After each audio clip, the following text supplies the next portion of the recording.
Well, Trump said on October 14th, that the point blank, he said the Russian economy will collapse. And I think we may be nearing that point. One of the other things I think that I picked up from your article is that you look at Western Europe, and all of the countries are interconnected. They've got this sort of emergency extension cord that if something goes down in your country, you can call on power from another country. Russia's got lots of allies, but it doesn't seem to have that. And you suggest it doesn't have that extension cord. Is that an additional vulnerability that makes this potential tactic even more viable? That's another Achilles heel. That's definitely another Achilles heel. And Belarus can't supply them, Kazakhstan can't supply them, and that's another thing that's helped. Well, while they've been wrecking the grid in Ukraine, there is trace amounts of power that's coming from the European neighbors, as you say. So they have a number of Achilles heels.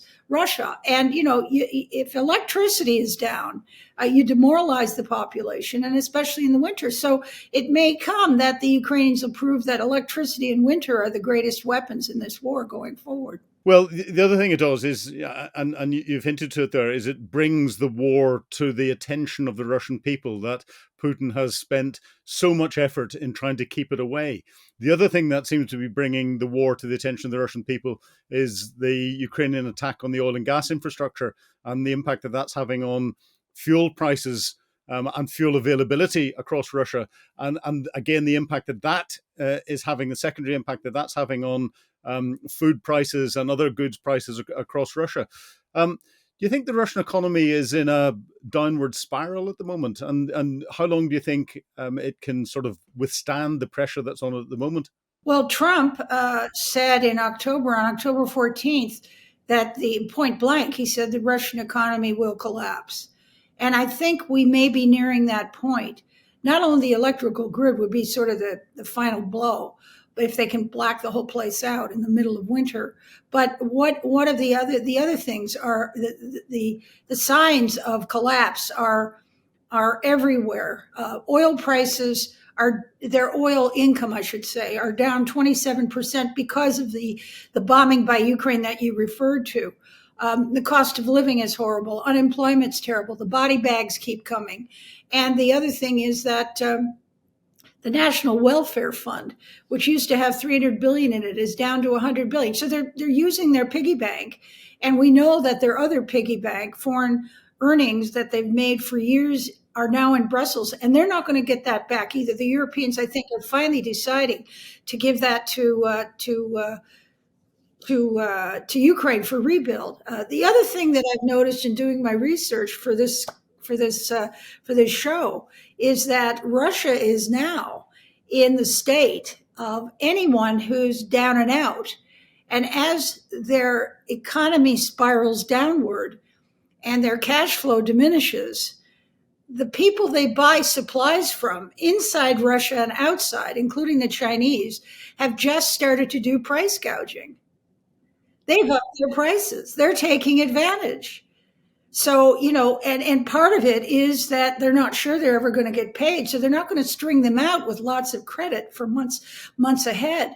The other thing that I found was interesting is that China, apparently, Russia is so desperate for money that they are forward selling oil shipments to China that may never be made. So China's giving them cash for oil that may never be made. Well, what that be delivered, what that means is that they now are racking up an enormous IOU to China, which will be cashed in. And it may be cashed in by having to give up Manchuria or something. Who knows? So they are like a person on the skids.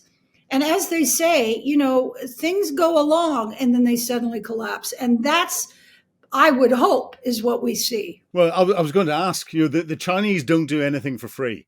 They will have some form of guarantee against the mortgage that they are lending the Russians. You mentioned Manchuria. Do you think that there will be territorial agreements? The Chinese are very good at negotiating these sorts of things. They've done it through most of Africa.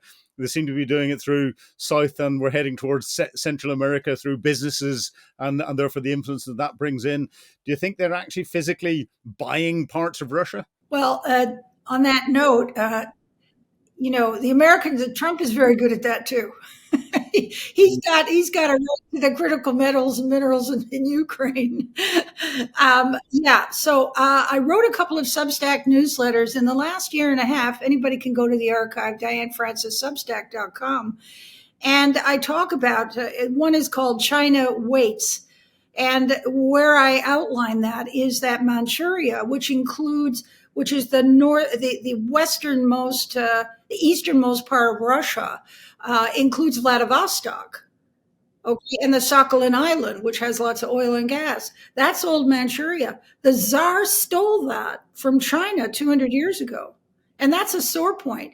And what's interesting is that currently Manchuria is divided into two halves. There's one half in the south of it that's mostly occupied or has Chinese people living in it. It's very industrialized and very prosperous. And the northern half has a bunch of Russians, and all they do is drink, and it's a joke. So I can see, and this is a sore point historically for China. China's not been a conquering nation, but it was chipped away at. And Manchuria is a great and important thing. If that happens, then Russia doesn't have a port on the Pacific, and then Russia really does start to fall apart. Well, and then 200 years ago, I think the Russians started their campaign of ethnically cleansing the ethnic Chinese away from Vladivostok and the surround, and therefore China has got a long memory. It's like an elephant when it comes to memories, and therefore that it's got that in the bank.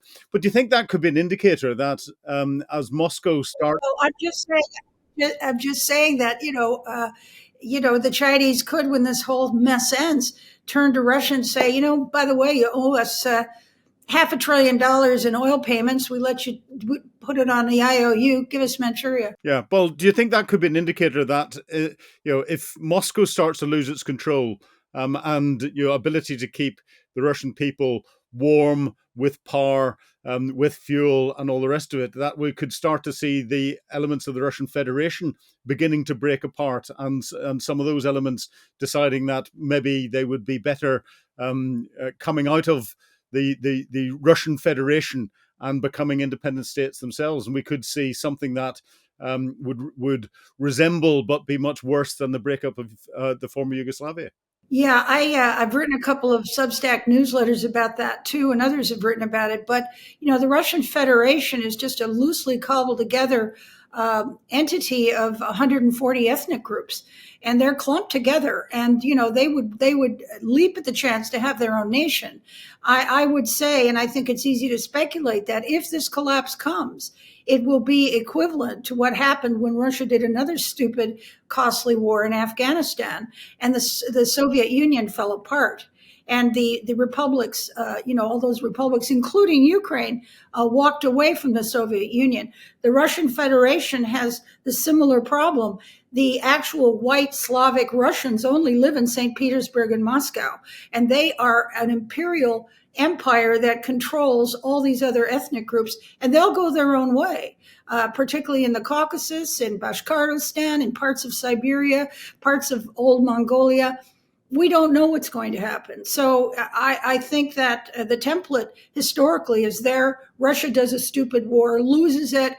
The soldiers come back. They're fed up. There's a revolution, and everything changes. Do you think this could be one of the reasons why Donald Trump is not being as hard on Vladimir Putin as the West would like him, the rest of the West would like him to be, because he sees the greater danger of the breakup of the Russian Federation and the difficulties that would place on not just the United States, but the rest of the world, and the greater instability that would bring? Or am I giving him and his administration a little bit too much credence for forward thinking and planning?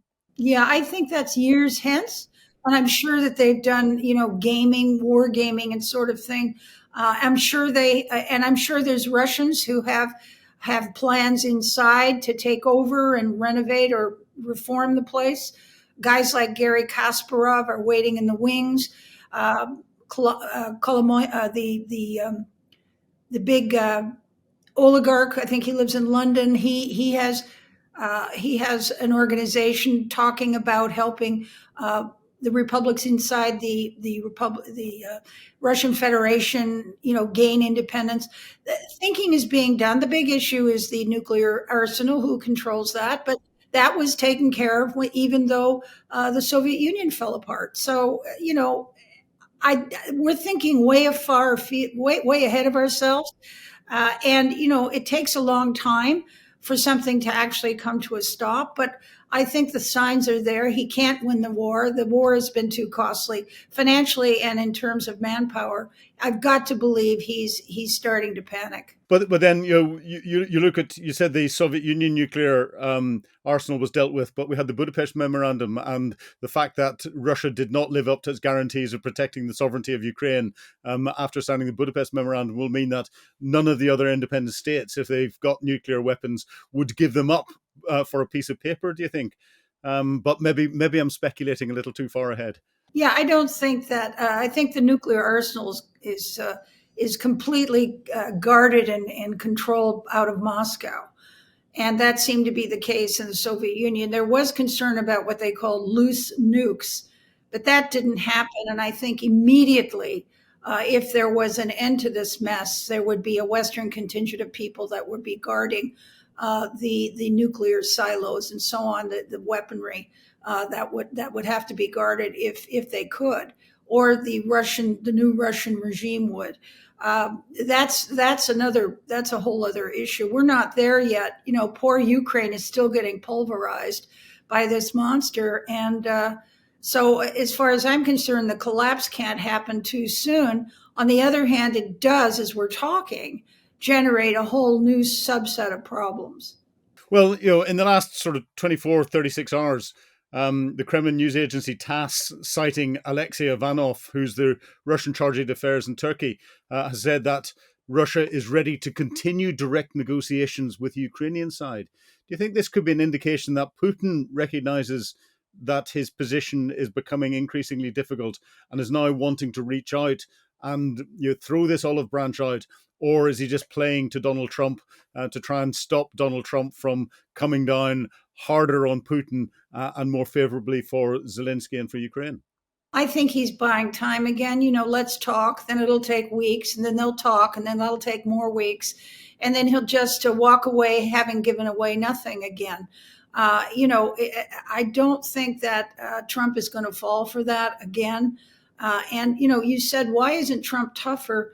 Let's not forget, we're dealing with, I think, an irrational man, Putin, and he has the biggest nuclear arsenal in the world. And so whatever is done has to be done with that eventuality or that possibility in mind. So that's his only advantage at this point, is that he could blow up Europe. Maybe the world. You've been watching Frontline with me, Philip Ingram. If you'd like access to exclusive content, please subscribe to Times Radio membership and watch us on YouTube. But you can now get us as a podcast wherever you get your podcasts from. And don't forget, you can also listen to Times Radio for the latest updates on global affairs and read about them at thetimes.com. Thank you.